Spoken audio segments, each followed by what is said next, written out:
إحنا هنا في وحدة علاج الألم في مركز غرام الفيوم. هي تعتبر من أكبر الوفيات اللي يصاب مريض مصر العربي. المريض ده عنده هدف واحد بعد ما اكتشف إنه عنده إنوار. أنا نفسي أنام نص ساعة أمان، أنا نفسي أنام نص ساعة راحة. إحنا هنا في وحدة علاج الألم بنقدر نوفر له إنه يقدر نعالج له الألم سواء عن طريق العلاج الدوائي أو العلاج التداخلي. وعندنا كمان أجهزة كتير ممكن تساعد المريض إن إحنا نكتب له مصدر الألم عشان يقدر خلال رحلته وهو بيتعالج من الورم ما يكونش يعاني. كل الاضطرابات اللي بتحصل دي بسبب الألم بتخلي علاج فيه الأورام مش أفضل حاجة.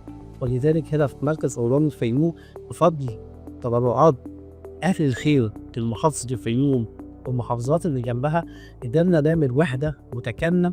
وبيجيلنا دلوقتي كمان مش مرضى الفيوم بس، في مرضى السرطان بيجيلنا علشان وحدة علاج الألم فقط. وبتبرعاتكم هنقدر نخفف عن مريض السرطان آلامه.